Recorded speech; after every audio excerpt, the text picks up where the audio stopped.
Hey everyone, we're out at the Dakota Flea Market to interview my good buddy Skip. How you doing, Skip? Good morning, Josh. I'm doing good. How's your flea market weekend been so far? It's quiet. Everybody's out shooting Bambi this weekend. Yeah, it is opening deer gun hunting season in North Dakota for those of you watching.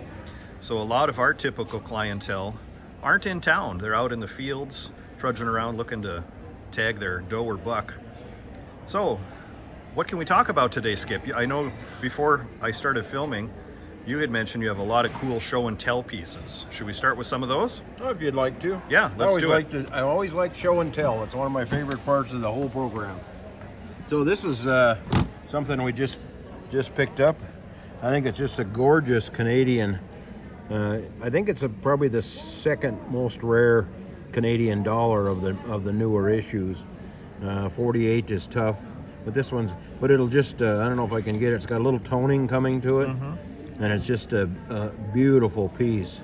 Yes, not often you'll find one that nice in the wild, right? Exactly. That's just super, super, super nice. So did that come to you in the shop? Somebody sold it to you? Oh no, it's like deer season. You got to go out and hunt them down. So, and we got a little more Canadian stuff come in, and we got lots of dollars. We usually always have quite a few dollars. We got a fair selection of Carson Cities.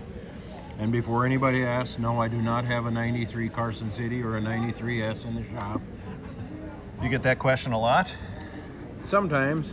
I'm not sure why. I don't know if they all want to buy or just want to know if I have one. That's a good point. I get that question too, and usually the answer is no, sorry. I don't have, mid-90s are tough to get. Yeah. I did, yeah. When you get in here and you see, so we get 90, 91, 92, here's a couple of 93s, 94, 95. Yep. So those are tougher dates. Yes, and some of these are new acquisitions. I was out on a trip here last couple of weeks, and like you said, you got to go out and hunt some of this stuff down. So it was a working trip. Yeah, working and fun. I went to see some family, which is always good. But if you're in this business, you're always on the hunt.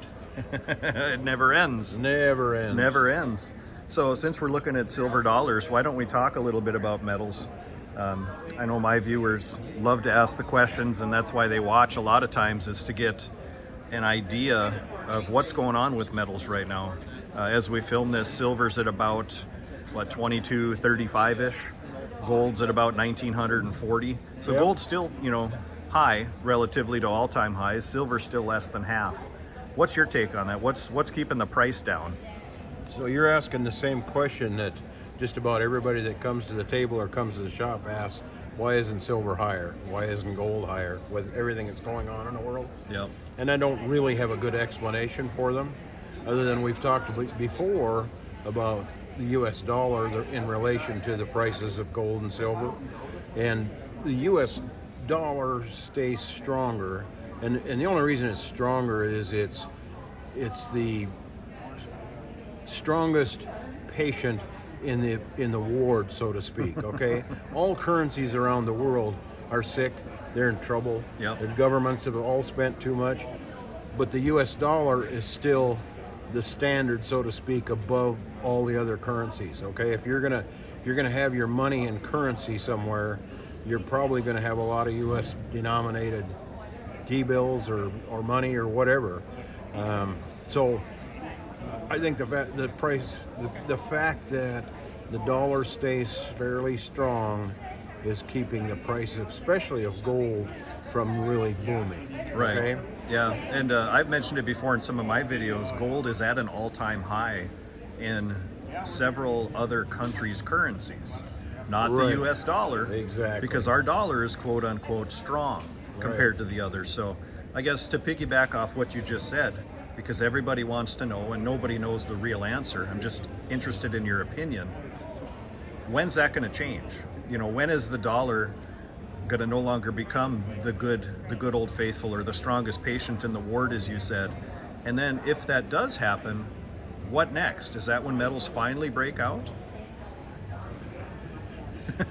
Okay, so that's a really huge question. Well, it is. You It is. just And believe me, this is all opinion, folks, so take it for what it's worth. Yeah, But exactly. what do you think's going to happen?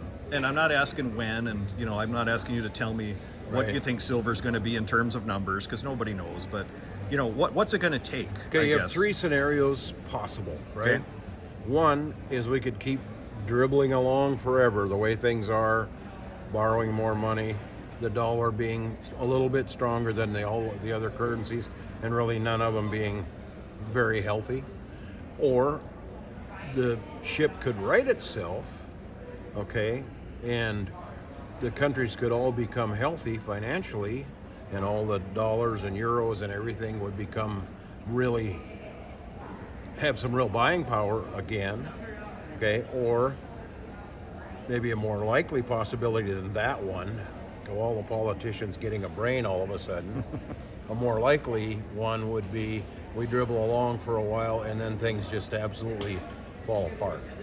I think that's what most people think is Yes. going to happen. And if you go back and you look at sometimes through history, economic history especially, you sometimes need some very serious resets to bring everything kind of back into line. And we've got so many things now that are not aligned the way they should be, that we maybe need a reset, okay? And that's painful when it happens, but that might be what needs to happen to get us back on track. If we had, and again, I don't want to be super political about this, but everybody I think is aware of this, we need more political guts, so to speak, in our country and around the world to make some hard decisions, okay? And nobody wants to do that, so out here we're just trying to protect ourselves. Right. So Yeah, and that was my next question. How can you protect yourself from the impending and ultimately charging at us faster than ever collapse right. of the I heard monetary one guy system? say one time it's the 3 G's. It's guns, gold, and garden. I like that.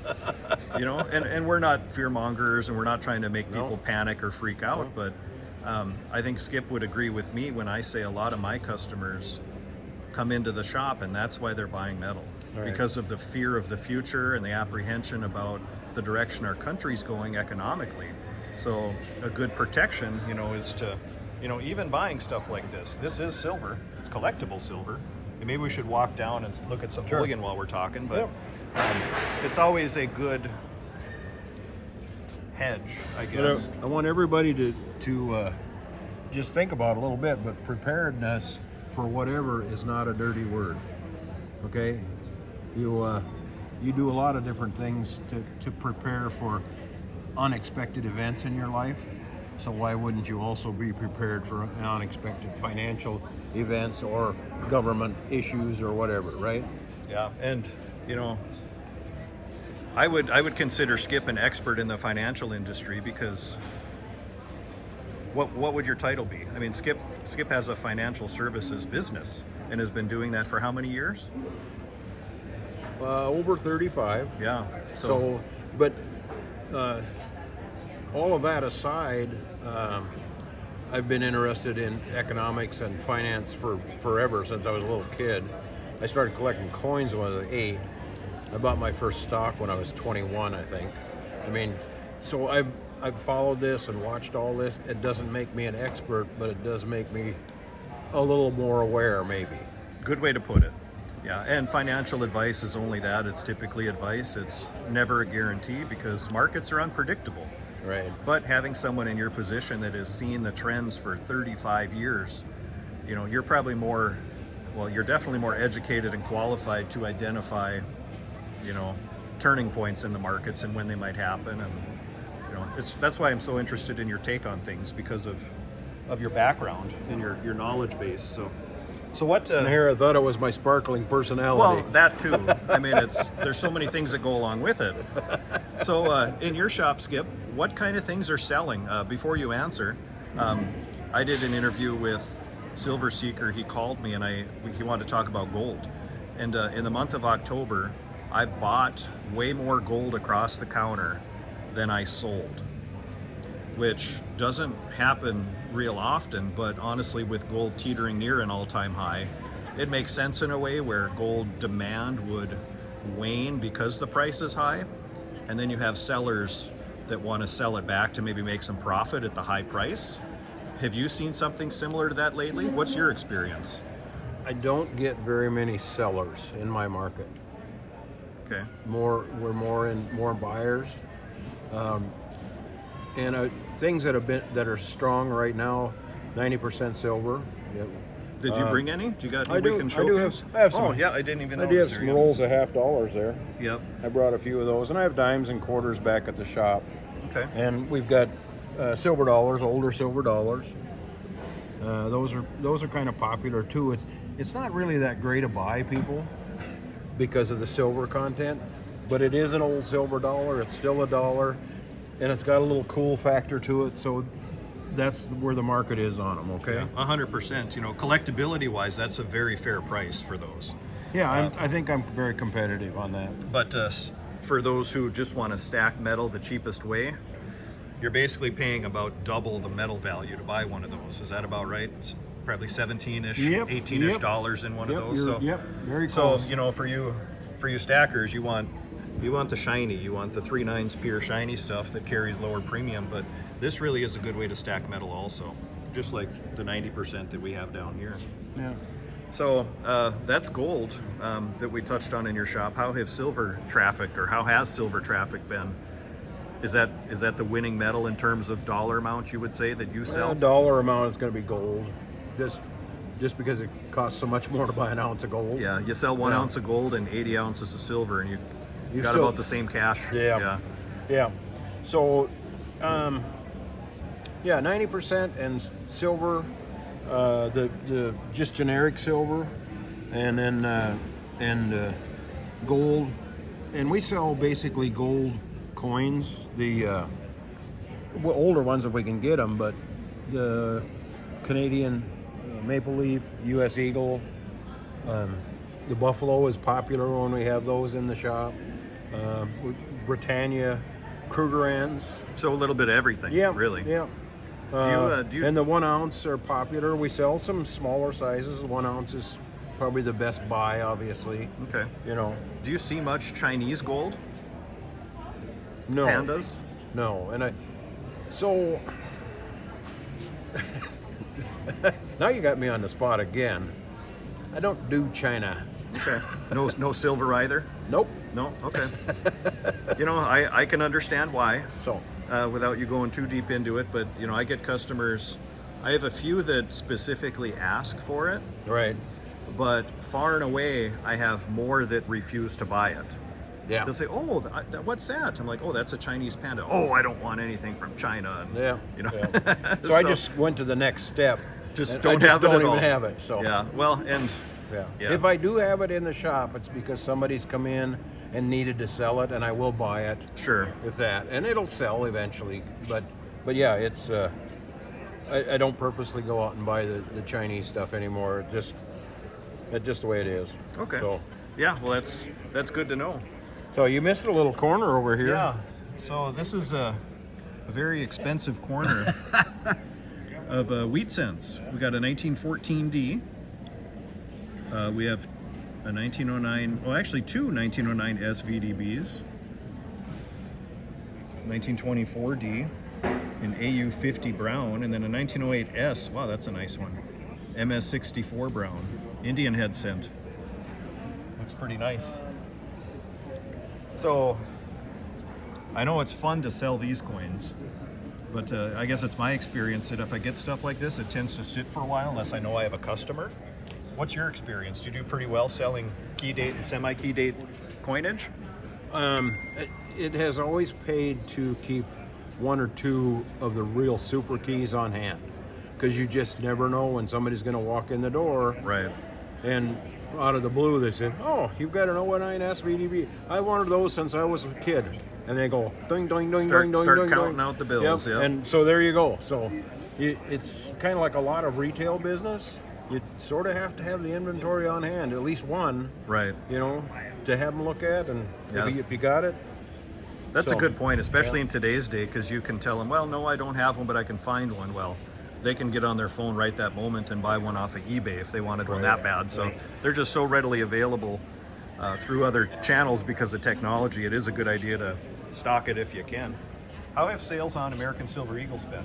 As we go back, 6 to 9 months, Eagles had $20 premiums on them. Oh yeah, crazy.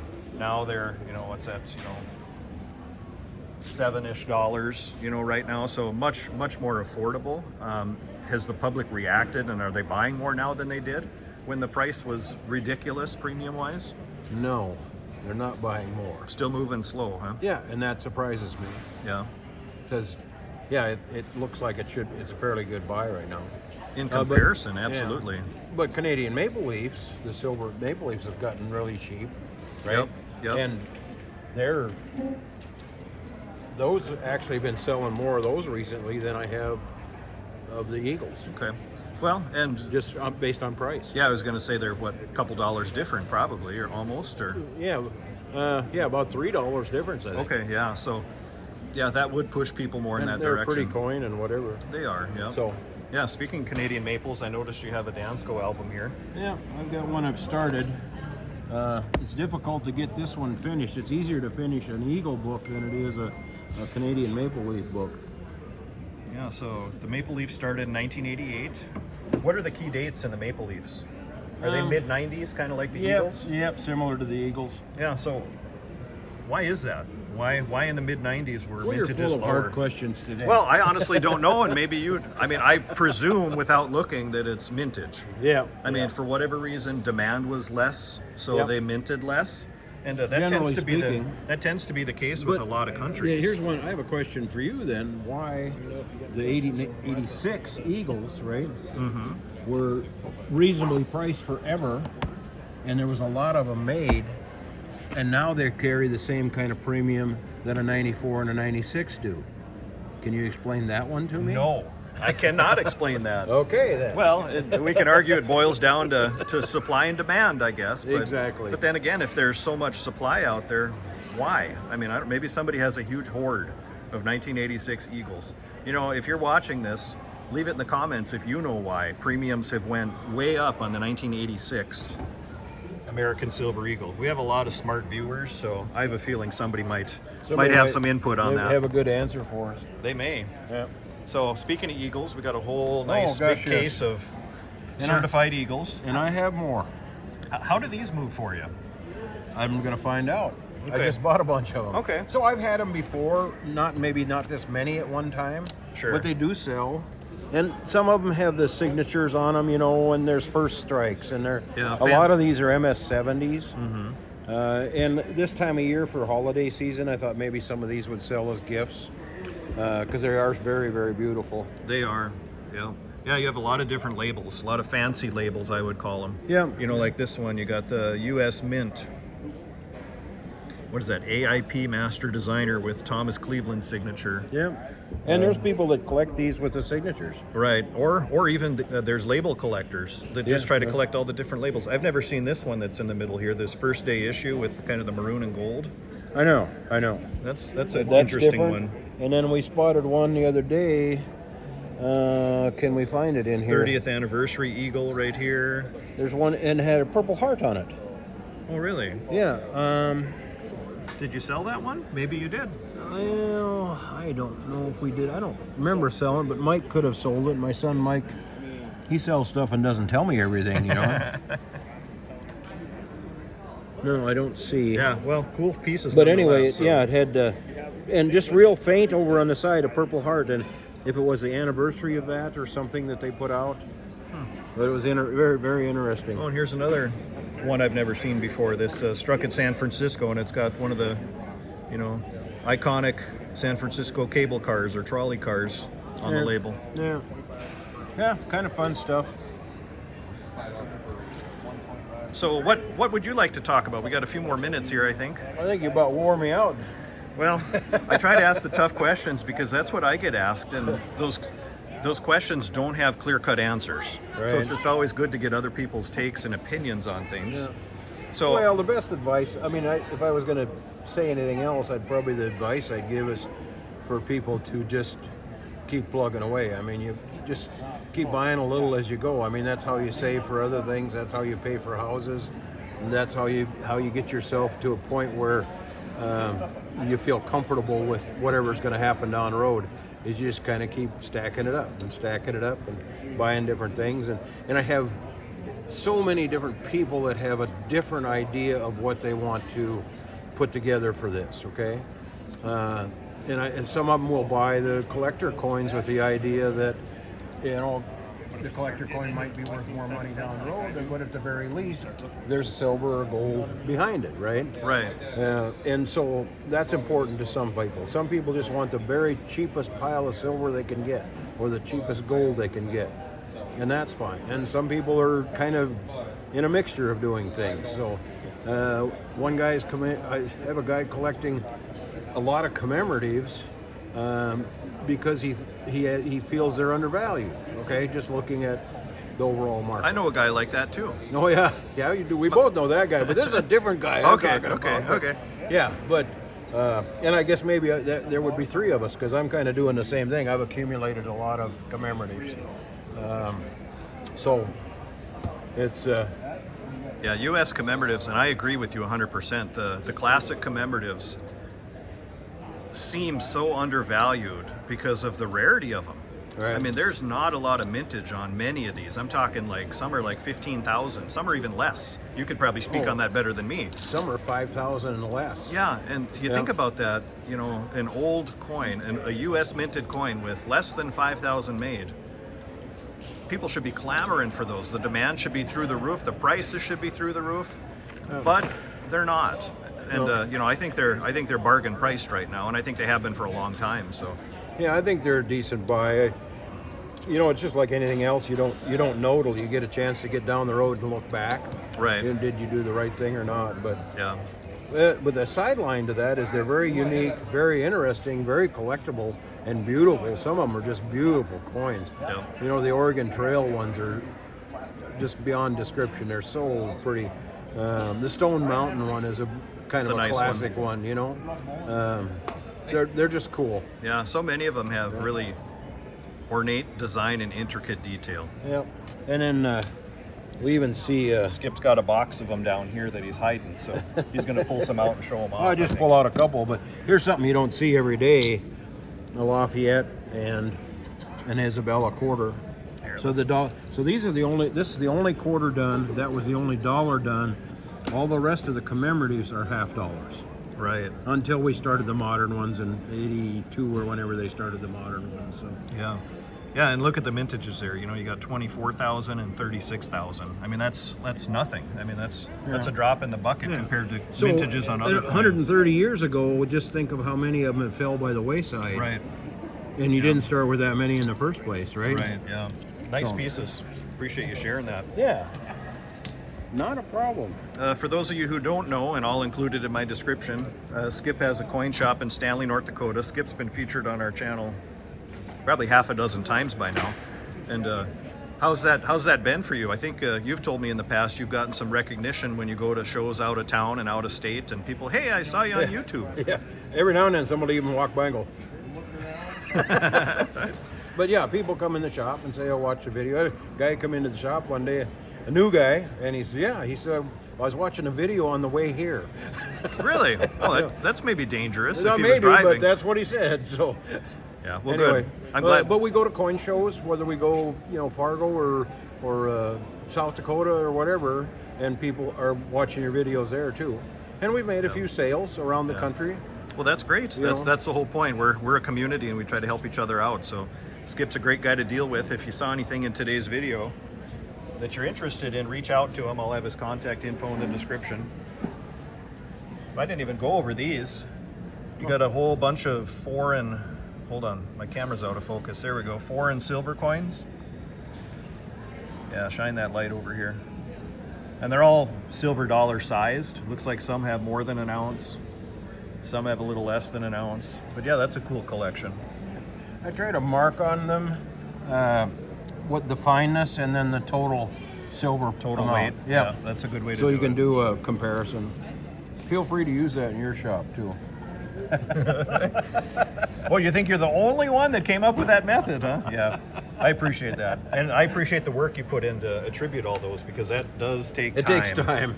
most definitely. So, and that's, I tell you, for people that have never been in this business, I'd like everybody to just appreciate your local coin dealers that card all this stuff up and get it sorted and get it carded. A lot of work goes into it. absolutely, a ton of work. Yeah, and it takes a lot of time. it gets unappreciated, but we got to do the work to make it look good for retail sales. So, Yeah.